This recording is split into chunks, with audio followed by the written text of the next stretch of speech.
कायनात सैयदा खातून जन्नत फातिमा ज़हरा की अम्मी हजरत खदीजतुल कुबरा की वो कुर्बानी याद आ गई जिस दिन आपने पूरे मक्के के अमीरों की दावत करके अपने दरवाजे पे बुला के कहा था आओ सारे खाना खा के चले जाओ। जब सारे खाना खा चुके थे बड़े बड़े मक्कारे सरदारे मक्का बैठे गए। हजरत खदीजा ने कहा था इनसे कह दो खा के कोई उठ के नहीं जाएगा। सारे बैठ जाते गए, खा के फारिग हो गए। खदीजा बात क्या गए, आपने गुलामों को हुक्म दिया था कि जाओ मेरा जितना सोना है सारा ला करके इकट्ठा किया जाए। सुनो अमीरों, पैसे वालों, दौलत वालों, एहसान जताने वालों, 100 रुपए दे करके बार बार नाम का ऐलान कराने वाले सुने।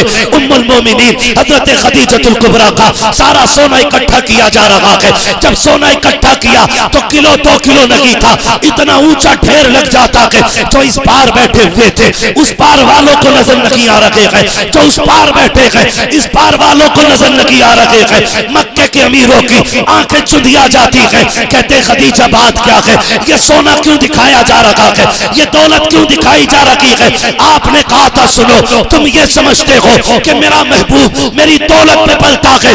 आज मैं तुम्हें गवाह बना के ये ऐलान करती हूँ मैं ये सारा सोना अपने मुस्तफा के कदमों में डाल रखी हूँ, अपने महबूब को दे रखी हूँ। और फिर महबूब भी हमारे महबूब जैसा, मुस्तफा जैसा सुबह के वक्त में दोपहर के वक्त में हजरत खदीजा ने क्विंटलों सोना हुजूर को दिया है। और सूरज छुपने से पहले मेरे नबी ने सारा सोना गरीबों में तकसीम करके दिखा दिया।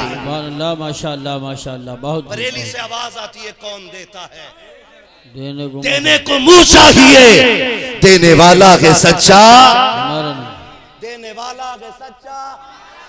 और फिर बरेली से एक आवाज और आई, बरेली से आवाज आई आता है फकीरों पे, तुम्हें प्यार कुछ ऐसा खुद भीख दें और खुद कहें मंगते का भला हो। हम मंगता तो है, मंगता कोई शाहों में दिखा दो जिसको मेरे सरकार से टुकड़ा ना मिला। अल्लाह सलामत रखे सारे लोगों को। इसे कहते हैं कुर्बानी। और जी कुछ नहीं, ना हमारा गिरबान पकड़ा गया, ना हमारे बच्चों की कुर्बानियां लगी, ना हमारी बेटियों के दुपट्टे खींचे गए। पूछ नबी के उन सहाबा से, आज ना हम कितना कर लेते हैं, 1000 2000 10 5000 दे देते हैं। उन माओं से पूछो जिन्होंने कुरान के लिए बेटे ही दे दिए थे, बेटे ही दे दिए थे, है ना। आज एक बेटा बीमार हो जाए हमें नींद नहीं पड़ती। उन माओं को सलाम। हुजूर ने कहा दीन के लिए कुर्बानी चाहिए, खून की जरूरत है। रात के सन्नाटे में आवाज लगाई भी हजरत बिलाल ने। सुबह होते होते ना गुलामों की लाइन लगी। जानते हो जब लाइन लगी ना, जवानों की एक कोने में एक खातून खड़ी है, चादर डाले गोद में कुछ छुपाए हैं और चादर डाले खड़ी। अल्लाह सलामत रखे, अल्लाह करे ये बातें दिल में उतर जाएं और हम हुजूर से कहें आका हम भी दीन का कुछ काम करके आए हैं, इतना काम कर जाइए। खातून चादर में कुछ छुपाए खड़ी। मेरे नबी ने कहा बिलाल जाके पता तो करो, मैंने मर्दों को बुलाया था खातून क्यों आई है, मैंने मर्दों को बुलाया था खातून क्यों आके खड़ी हो गई। हजरत बिलाल गए, का पैगाम दिया, हुजूर पूछ रहे बुलाया मर्दों को था, औरत क्यों आई है। खातून ने कहा बिलाल मुझे बात हुजूर से करनी है, मुझे बात जोर से, मुझे बात हुजूर से करनी है। भेजे हुजूर को, मुझे हुजूर से बात करनी है। हजरत बिलाल आए, सरकार खातून कह रही है मुझे आका से बात करनी है। मेरे नबी ने ये नहीं कहा मैं इतने बड़े लश्कर का मालिक हूं, है मैं इतनी बड़ी शान और शौकत रखता हूं कि मैं चल के आऊं। जैसी पता चला ना, जैसी पता चला हुजूर खुद चले, सुने जरा, और खातून के पास पहुंचे। आका ने फरमाया खातून तुम कैसे आ गए। कहा महबूब आपका बिलाल ना ऐलान कर रहा था दीन ने खून मांगा है। हुजूर शोहर भी दे चुकी दीन के लिए, बाप भी चला गया दीन के लिए, जवान भाई था वो भी शहीद हो गया। आका जब बिलाल की आवाज लगी ना कुछ नहीं था, मेरी चीख निकल गई। काश आज मेरे पास भी जवान बेटा होता, मैं हुजूर के दीन पे लगा देती। मेरे पास भाई होता आका मैं दे देती, सब तो दे चुकी हूं।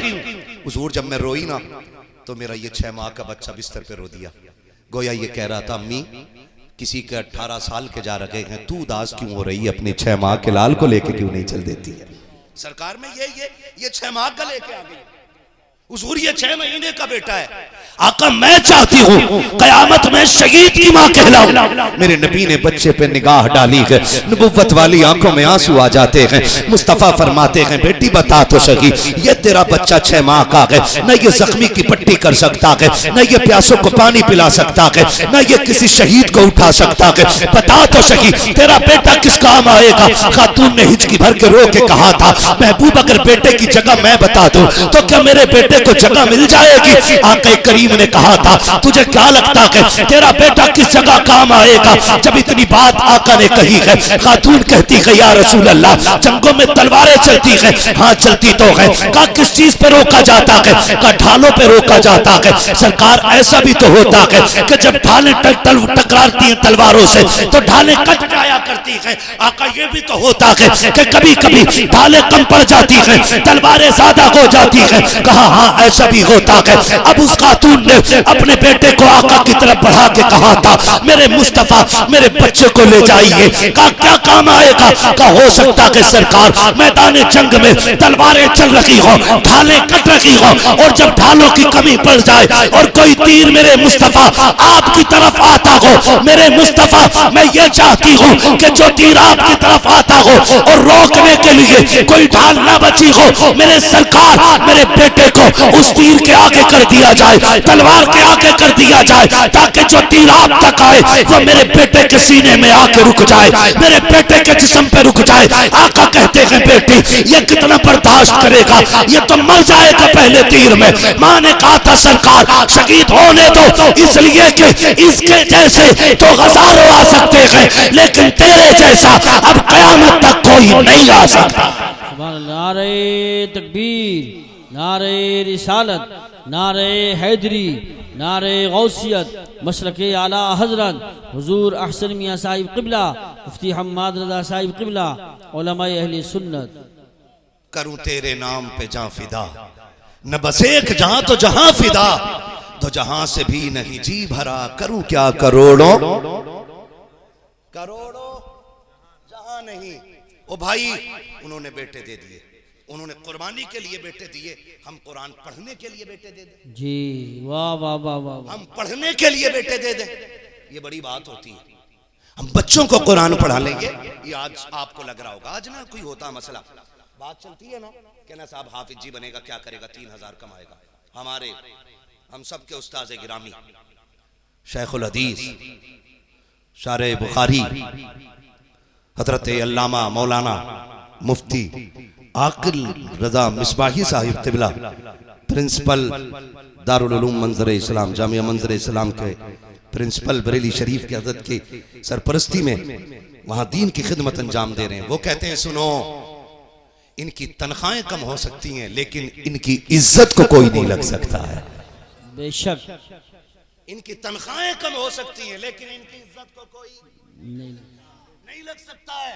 अल्लाह ने वो इज्जत इनको दी है कि किसी दुनिया के पद वाले को वो इज्जत नहीं जो अल्लाह ने कुरान वाले को इज्जत अता फरमाई। बेशक बेशक सुभान अल्लाह। दुनिया में भी बड़ा मकाम है, कितना बड़ा का मकाम है। मुफ्ती साहब मुसल्ले पे हूँ, हाफिज साहब मुसल्ले पे हूँ, सगा बाप पीछे खड़ा होकर कहते पीछे मुफ्ती गुलफाम के, पीछे हाफिज इमरान के है, पूछो नमाज हो जाएगी? नहीं होगी। क्यों? कि ये के पीछे इस इमाम के। बेशक हाँ बाप को भी ये कहना पड़ रहा है पीछे इस इमाम के, तब जाकर नमाज होती है। कौन इनकी इज्जत का बड़ा मुकाबला कर लेगा। हमने क्या समझा, माफ कीजिएगा थोड़ा कड़वा कहने लगा हूं कुछ बातें मैं आपसे। ये सिर्फ हम है जो हमने कदर नहीं की, हम है जो हमने कदर नहीं की। हमने इतनी बेइज्जती की कुरान वालों की कि जब तक कोई मर नहीं जाता उस वक्त तक कुरान वालों की दावत भी नहीं करते। तीजे 40वें ही में इन्हें पूछा जाता है, काश कभी वलीमे की पहली सफ में भी इनको बैठाया जाता, अकीके की पहली सफ में कुरान वाले होते, लेकिन नहीं बैठाते। खाली हाफिज जी कारी साहब बच्चे भेज देना, फाता पढ़ देगा, खाना शुरू होना। वो खा के वो फाता पढ़ के आ गया, उससे किसी ने ये भी नहीं कहा बेटे तू खा ले, उससे कहा ही नहीं तू खा ले। और फिर कह रहा हो फसल मारी गई, बेटाइम बारिश हो गई, अल्लाह को नाराज करके है ठिकाना कहीं? बोलो अल्लाह को नाराज करके है ठिकाना? वो देने पे आए तो छप्पर फाड़ के देता है और जब लेने पे आए तो चमड़ी उधेड़ लेता है। ऐसा पावर वाला है वो। हमने उसे ही नाराज कर दिया। उनकी दावत उस वक्त तक नहीं होती जब तक कोई मर ना जाए, 40 मना हो।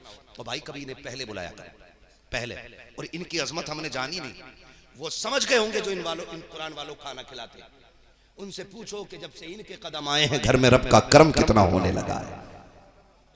उनसे पूछो जब से इन्हें खाना खिला रहे हैं अल्लाह ने कितनी बरकतें उनको अता कर दी हैं। हाँ, दुनिया तावीज लेती है, डोरी पड़वाती है, लो एक वजीफा मैं दे रहा हूं। अगर घर में बरकत ना हो ना, कुरान वालों को खाना खिला दिया करो, अल्लाह 7 नस्लों के रिज़्क़ का इंतजाम फरमा दे। सुभान अल्लाह, माशाअल्लाह। 7 पुश्तों तक खाना खत्म नहीं होगा, मगर कब? जब इज्जत से खिलाया जाए। खिला भी रहा है ना तो कुछ तो बड़ा मुंह टेढ़ा करके कभी कभी खिला देते हैं। हाफिज जी के आगे का बचा नांद में डाल दो, और कभी इनके आगे का उठा के अपने बच्चों को खिलाया करो। इनके आगे का उठा के आंडी में डाल दिया करो, और इन्हें खाना इस इज्जत से खिलाया करो जो तेरे घर का सबसे कीमती बर्तन है ना, उसमें इन्हें खाना दे, डिस्पोजल में नहीं,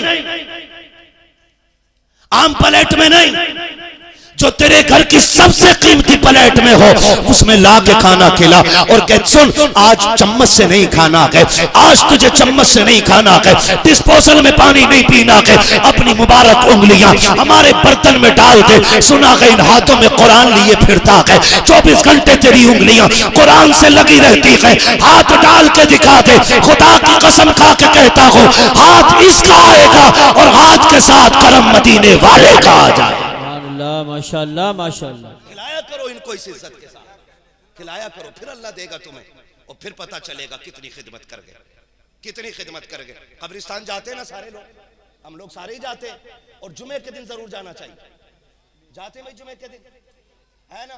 कोई बिजनेस कोई काम हमें रोके ना, जरूर जाएं, जरूर जाएं, क्योंकि उसी कब्रिस्तान में हमारे दादा लेटे, उसी कब्रिस्तान में हमारे परदादा लेटे, उसी कब्रिस्तान में कितनों के बाप लेटे, कितनों की माएँ लेटी हैं, कितनों के भाई लेटे। उन्हें तुम्हारा इंतजार रहता है, काश एक बार आके मुंह दिखा के चला जा। हम तो मिट्टी डाल के सोचते रिश्ते ही खत्म हो गए, लेकिन नहीं, जिंदों से ज्यादा बंदा मरने के बाद काम आया करता है। ये भी याद रखना मेरी बात। बाप जितना जमीन के ऊपर काम का है, उससे कहीं ज्यादा जमीन के नीचे जाकर के वो काम का हो जाता है।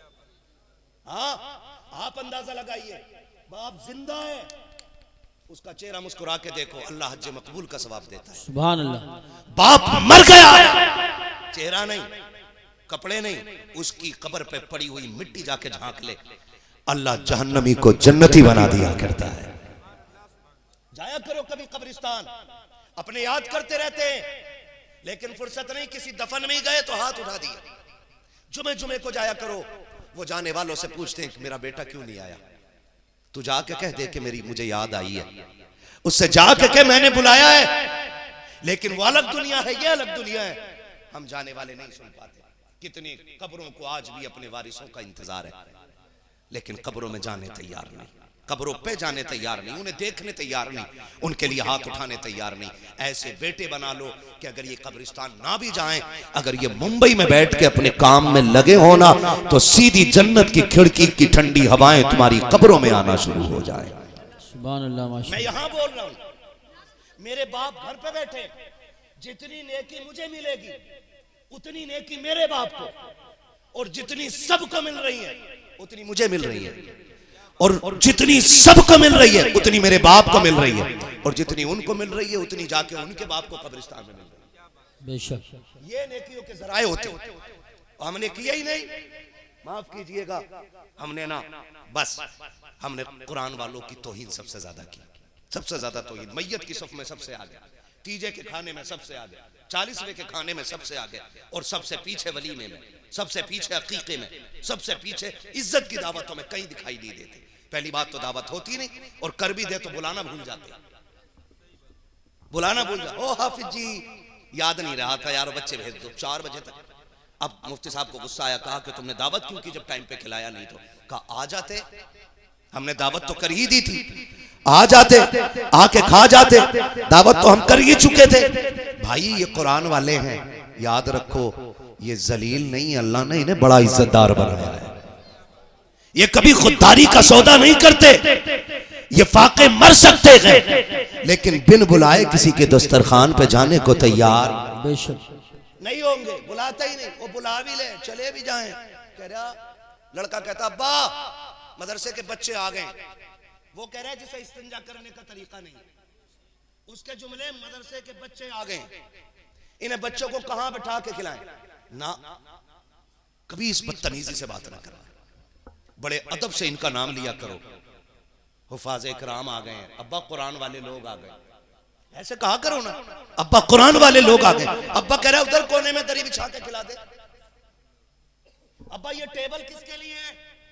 का तुझे पता नहीं, कुछ वीआईपी लोग आ रहे हैं, नेता लोग आ रहे हैं अपने, ये टेबल उनके लिए, वो वीआईपी हैं, वो बैठेंगे इन टेबलों पे। हमने कुरान वालों को किस दर्जे में रखा जिन्हें नीचे बैठा के और आम से चटाई बिछा के खाना खिला दिया।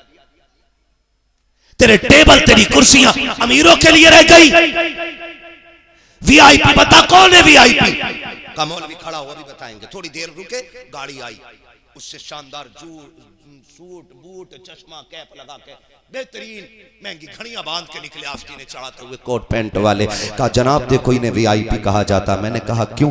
कहा इनका कैप 16,000 का है, इनका कोट 80,000 का है, इनकी घड़ी 60,000 की है, इनका जूता 18,000 का है, इनका चश्मा 70,000 का है, ये वीआईपी लोग हैं। मैंने कहा किसने कहा ये वीआईपी हैं? कहा ये दुनिया का उसूल है, जो कीमती कपड़ा पहनता है, कीमती बंदा होता है, उसको वीआईपी कहा जाता है। मैंने कहा मैं तेरी कैसे मान लूं कि ये वीआईपी है? उसने कहा तुम किसकी मानते हो? हमने कहा हम तो उससे पूछेंगे ना जिसके बताने से हमने जन्नत को माना है, जिसके बताने से हमने जहन्नम को माना है। जिसने कहा खुदा है तो हमने बगैर देखे मान लिया, जिसने कहा मर के जिंदा होना है हमने बगैर देखे मान लिया। हम अपने नबी से पूछेंगे आका आप बताइए ये दुनिया वाले महंगे कोट वालों को वीआईपी कहते हैं, महंगे चश्मे वाले को वीआईपी कहते हैं, महंगी गाड़ी वाले को वीआईपी कहते हैं, आका आप बताओ वीआईपी कौन होता है? तो मुस्तफा फरमाते हैं खैरुकुम मन तअल्लमल कुरान व अल्लमहु। वीआईपी वो होता है जो कुरान सीखा करता है, कुरान सिखाया करता है। नारे तकबीर,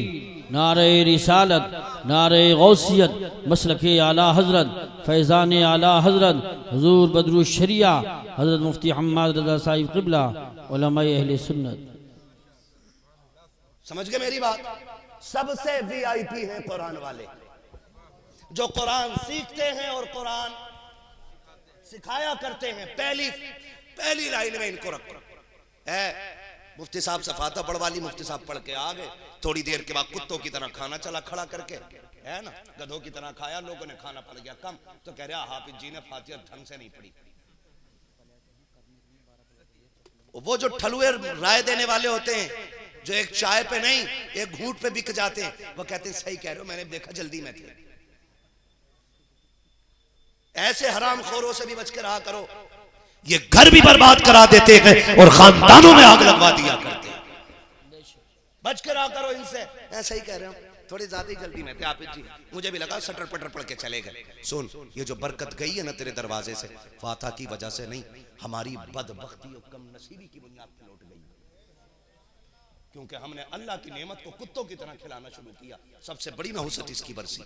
और सुनो, गारंटी देता हूं, शरीयत की रोशनी में मेहमानों को बैठा के खिलाओ और पहला खाना कुरान वालों को खिलाओ, और इनसे बस इतना कहलवाने का 2 जुमले दुआओं के दे जाओ।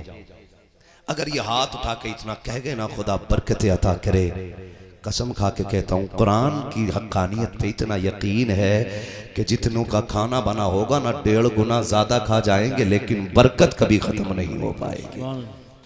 ये इज्जतें दिया करो, अल्लाह ताला आप लोगों को बरकत और इज्जतें अता फरमाए, और हम सबको कुरान और साहिब कुरान की खिदमत करने की अल्लाह। हाँ, तो करेंगे इंशाअल्लाह ये काम। अपने अपने लिए इंतजाम कर लो। फरमाया गया सबसे सच्चा साथी कुरान है, सबसे सच्चा साथी कुरान है। आखिरी बात बयान कर रहा हूं, सबसे सच्चा साथी कुरान है। हमें अखबार पढ़ने का टाइम है, फेसबुक पढ़ने का टाइम है, हमें व्हाट्सएप पढ़ने का टाइम है। अगर नहीं है टाइम तो हमें कुरान पढ़ने का टाइम नहीं है। सुबह उठ के ना, जितना बड़ा बिजनेसमैन है ना, अखबार देख रहा है ना, मुंह में सिगरेट हाथ में अखबार पढ़ रहा है, और इसी धुत में मर जाता है। हुए नामवर बेनिशां कैसे कैसे, जमीन खा गई आसमां कैसे कैसे। बड़े बड़े जमींदार कब्रों में लेटे हुए है ना। सबसे सच्चा साथी बोले आप जल्दी बोल देंगे तो मैं खत्म कर लूं जल्दी से। सच्चा साथी, अच्छे मियाँ का इंतकाल हो गया है, उनके दफन का ऐलान कर दिया जाएगा जो वक्त होगा। मगरिब के बाद का दफन का ऐलान है। अल्लाह उनको बेहिसाब जन्नतुल फिरदौस अता फरमाए। सारे आमीन कह दो, पता नहीं अल्लाह किसकी कबूल फरमा ले। अल्लाह उनकी मगफिरत फरमाए, कब्र के मरहले आसान फरमाए, हश्र की मंजिलें आसान फरमाए, कब्र में पहुंचे तो मुस्तफ़ा की अल्लाह ज़ियारत नसीब फरमाए। सच्चा साथी, जोर से सच्चा साथी कुरान है। आदत डाल लो पढ़ने की आदत। बात करने को तो बहुत सारी है लेकिन वक्त उतना नहीं है। जोहर भी पढ़नी है सारे लोगों को, इज्जत भी तशरीफ ले आएगा।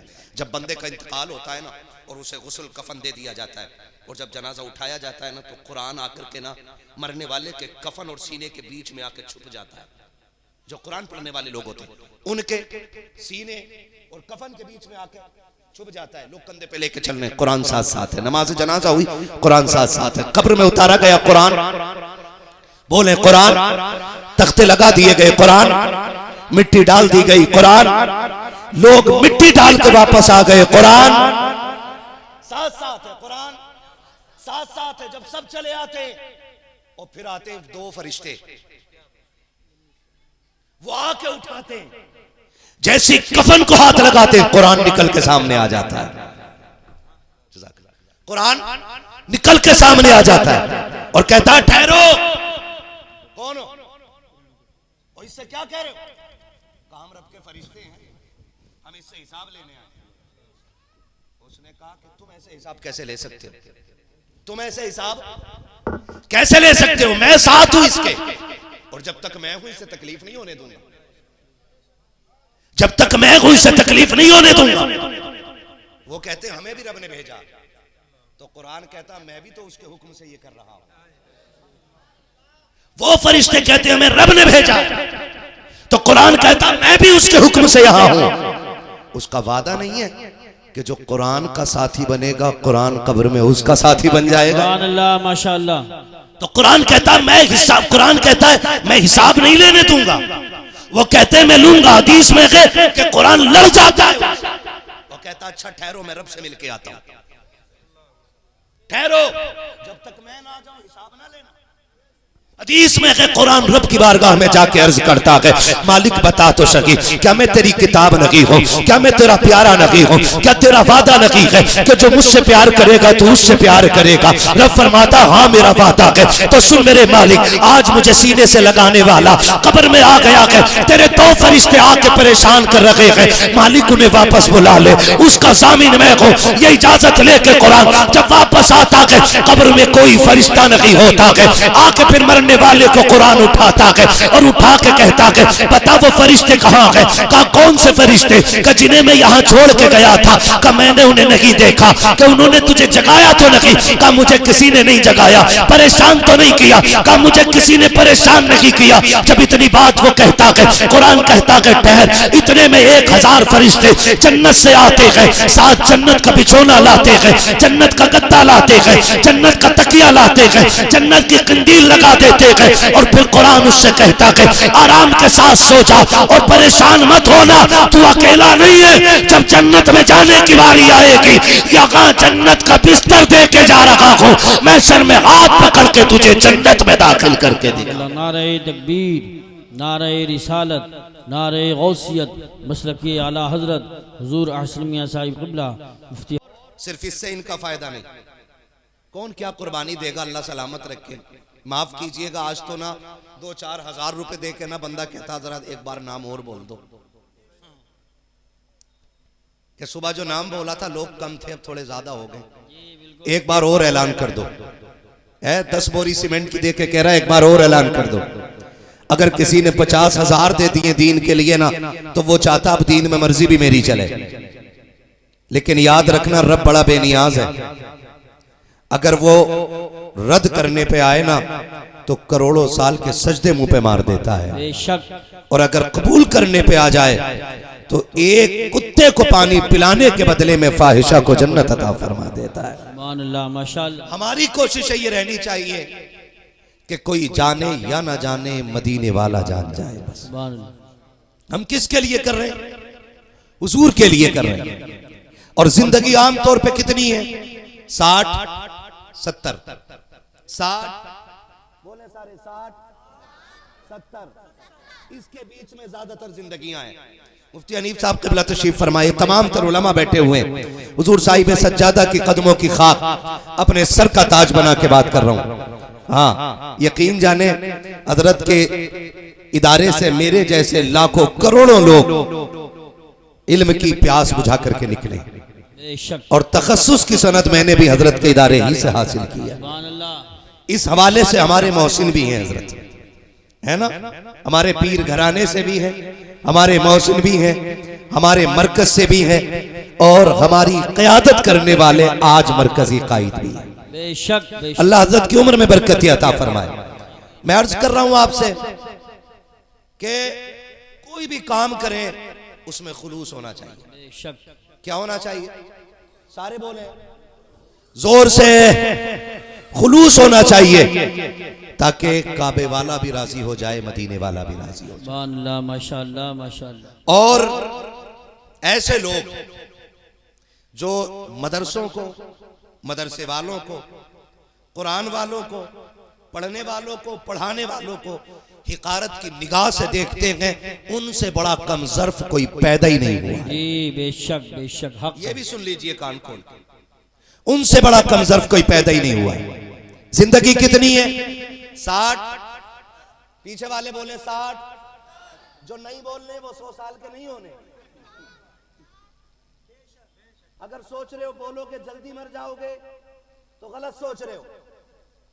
अगर लिखी अल्लाह ने यहां तो यहीं आ जाएगा, और अगर नहीं लिखी है यहां तो यहां आ, तो फिर डरना किस बात का है?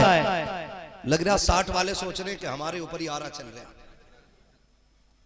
टेंशन ना लो, अल्लाह ने जितनी लिखी है उतनी पे जाके मरना है।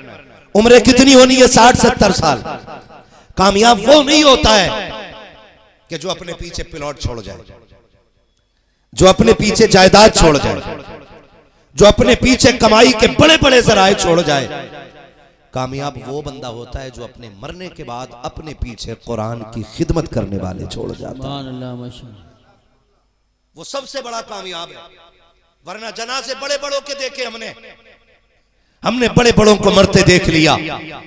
अल्लाह की कुदरत है, जिस उम्र में चाहे मौत दे दे, वो चाहे तो माँ के पेट से मुर्दा पैदा कर दे, वो चाहे तो 3 साल की उम्र में मौत दे दे, वो चाहे तो 6 साल की उम्र में मौत दे दे, वो चाहे तो 12 साल की उम्र में मौत दे दे, वो चाहे तो 20 साल की उम्र में मौत दे दे, वो चाहे तो 25 साल की उम्र में मौत दे दे, अगर वो चाहे तो 40 साल की उम्र में मौत दे दे। अगर 60 साल की उम्र में भी तुम्हें मौत नहीं आई है तो इसका मतलब ये नहीं है कि तुमने आबे हयात पी लिया है। इसका मतलब भी ये नहीं है कि तुम्हें मौत नहीं आनी है। अगर 60 साल में भी मौत नहीं आई है तो अल्लाह का शुक्र अदा करो और समझ जाओ उसने मौका दे दिया है, आ जाओ मुझे राजी कर लो। 60 साल जिंदगी में कोई नेक अमल नहीं कर पाए हो, एक नेकी ऐसे करके चले जाओ जो तुम्हें जन्नत के करीब कर ले। एक काम ऐसे कर जाओ जो तुम्हें मरने के बाद जन्नत की राहतें अता कर दे। अगर 60 साल जिंदगी है, खुदा का वास्ता देता हूँ अपनी दौलत को कुरान वालों के नाम कर दो, इसलिए कि अगर आज कुरान वालों के नाम कर दोगे, कल खुदा मरने के बाद जन्नत तुम्हारे नाम कर डालेगा। ये कब होगा? जब हमारी जिंदगी कुरान के नाम होगी, जब हमारा वक्त कुरान के नाम होगा। मैं उन लोगों को मुबारकबाद पेश करता हूँ। मुफ्ती गुलफाम साहब क़िबला और कारी साहब क़िबला ने मुझे बताया कि 25-30 बच्चे, 35 के करीब बच्चे हमारे मदरसे में रहते हैं, लेकिन सबको खाना इलाके वाले खिलाते हैं। सुभान अल्लाह, बोलो यार सुभान अल्लाह। हाँ जी, पुलिस पकड़ के नहीं ले जाएगी सुभान अल्लाह की वजह से। हाँ, तवज्जो है सारे लोगों की। मैं मुबारकबाद पेश करता हूं उन लोगों को जो कुरान वालों को अपने घर का मेहमान बनाए बैठे। मुबारकबाद के मुस्तहिक है। ये दुनिया बड़ी बेवफा है, ये दुनिया बड़ी बेवफा है। इतनी बेवफा दुनिया है कि 40वें के बाद ना अपना ही बेटा अपनी कब्र पे आने को तैयार नहीं होता। अपना ही बेटा अपनी कब्र पे आने को तैयार नहीं। 40वां कर लिया है तो बस फ्री है। कभी बरसी आई ना, फोन करके कह देगा चलो मैं अभी मुंबई में हूं, जरा अब्बा के नाम की एक फाता करा देना। 3 अगरबत्ती भेज देगा, 5 फूल भेज देगा, हो गई बरसी। क्या सवाब की जरूरत सिर्फ साल भर के बाद पड़ती है? बहुत खूब। क्या नेकियों की जरूरत साल भर के बाद पड़ेगी? हम जिस औलाद के लिए हराम हलाल देखे बगैर कमाते हैं, वही औलाद अगर बहुत अमीर हो जाए ना तो एसी रूम से नहीं निकलती है। एसी रूम से निकलने तैयार ही नहीं होती। अब तो वो दौर आ गया कि बेटा अब्बा के जनाजे को एम्बुलेंस में भेज रहा है, एम्बुलेंस में, और कह रहा है मुझे टाइम नहीं है, कफन महंगा ले लेना, अच्छे लोगों का इंतजाम कर देना, कब्र के तख्ते अच्छी क्वालिटी के हो, मैं यहीं से इसाले सवाब कर दूंगा। लानत हो ऐसी औलाद पे जो अपने बाप के जनाजे को कंधा देने के लिए तैयार है। बेशक। और हम इसी पे फख्र कर रहे हैं। मेरा बेटा फला जगह का मिनिस्टर बना बैठा है, मेरा बेटा फला जगह का सबसे बड़ा डॉक्टर है, इसलिए वो 1 घंटे की छुट्टी नहीं कर सकता। क्या खाक है ऐसी औलाद जो अपने बाप के लिए 1 घंटा ना दे सके? मैं इस चीज का मुखालिफ नहीं कि आपके बेटे डॉक्टर ना बने, मैं इस बात का मुखालिफ नहीं कि आपके बेटे POMS कर रहे हैं, मुखालिफ इस बात का हूं कि आपके बेटों के पास अगर दीन नहीं है तो फिर कुछ भी नहीं। बेशक। अगर दीन नहीं है तो, अगर दीन नहीं है तो कुछ भी नहीं है। और इस धोखे में मत रहना कि मेरे गांव में तीजा बड़े शौक से पढ़ा जाता है, 90 किलो चनों पे हाथ फिर जाता है। सिर्फ हाथ ही फिरता, 70,000 कलमा नहीं होता। हाँ माफ कीजिएगा, ऐसा ऐसा लालची चनों में आ रहा है। अगर पता चल गया 2 मुट्ठी मिल रहे यहां पारे वाले को, तो पारा ना भी आता, वुजू करके पारा लेके बैठ जाता। चने 2 मुट्ठी मिलेंगे और पन्ने पे पन्ना लोट रहा बैठ कर। हाफिज जी भी चक्कर में क्या पढ़ रहा है? हाफिज जी कान लगाओ ना, गुन गुन गुन गुन शुरू कर देता है। नहीं देखा, फटाफट फटाफट, और ऐसे करके जब चने बटने की बारी आई, नहीं ये हमारी दुनिया है। 90 किलो चने खत्म हो गए, कलमा 70,000 नहीं हुआ। क्यों? जो कलमा पढ़ रहे ना बैठ के, वो भी चना उहर रहा, पढ़ थोड़ी रहा, उहर रहा, और उहरते उहरते कह रहा गेहूं कट गए। आलू कितने पैकेट निकले, गन्ना कितना हो गया। खुदा के वास्ते इन धोखेबाजों पे भरोसा ना करना, इस बेवफा कौम पे भरोसा ना करना। अगर अल्लाह ने औलाद दी है, एक बेटा कुरान के नाम कर जाओ। दारुल उलूम इमाम अहमद रजा को एक बेटा दे करके अपने बेटे को सामने बैठा के इतना कह देना, बेटे जब बेटे पैदा होते हैं बाप खुशियां इसलिए मनाता है कि बुढ़ापे का सहारा आ गया है, बेटा पैदा होता है इसलिए बाप खुश होता है कि कमजोरी का आसरा बन के आया है। ए मेरे लाल, जब तू पैदा हुआ था मैंने भी खुशियां मनाई थी, और आज भी खुशी है कि रब ने मुझे बेटा दे दिया है। लेकिन मेरे बेटे, मैं तुझसे इतना कहना चाहता हूँ, जा तू दारुल उलूम इमाम अहमद रजा की गोद में जाके बैठ जा। रह गई कमाई की बात तो तेरे हिस्से की मजदूरी मैं करके लाऊंगा, मेरे हिस्से की जन्नत तू कमा के लेके आएगा। सुभान अल्लाह, सुभान अल्लाह। नारे तकबीर, नारे रिसालत, नारे गौसियत, मसलके आला हजरत हुजूर अहसन मियां साहिब क़िबला, उलमाए अहले सुन्नत। ये कह के बच्चे कुरान के नाम करो कि तुम्हारे हिस्से की मजदूरी हम करेंगे, हमारे हिस्से का कुरान तू लेके आ, हमारे हिस्से की जन्नत तू लेके आ। ये जो बैठे ना साथ, ये खाली पगड़ी लेके नहीं जाएंगे, ये हाथ में जन्नत का टिकट लेके जाएंगे। ये याद रखिएगा, ये हाथ में जन्नत का टिकट लेके जाएंगे, जन्नत का टिकट। जब पता चला ना, कारी साहब ने बताया, हमारी चाची, हमारी अम्मी, इन सब ने अपना सोना इस मदरसे के लिए बेच दिया था। मैं सलाम करता हूं उन माओं को जिन्होंने जेवर को बेच के बता दिया, सोना कितना भी महंगा हो जाए हमारे कुरान से बड़ा नहीं हो सकता है। आज एक अंगूठी के लिए चोर उंगली काट ले जाते हैं, गले की एक चैन के लिए बारातें लौट जाती हैं। दामाद जो कुत्ते टाइप के हो गए, अगर उन्हें सोने की अंगूठी ना दो ना, कह रहा बारात लेके जा रहा हूं, मुझे पहनाई क्यों नहीं? वो गैरत करें। शर्म करें, ऐसे दौर के अंदर भी सारा ज़ेवर उठा करके कुरान के नाम कर देना। मुझे सैयदा तैयबा ताहिरा आबिदा साहिदा तकिया नकिया राकिया साजिदा हाफिजा कारिया आलिमा फाजिला मुफ्तिया सैयदा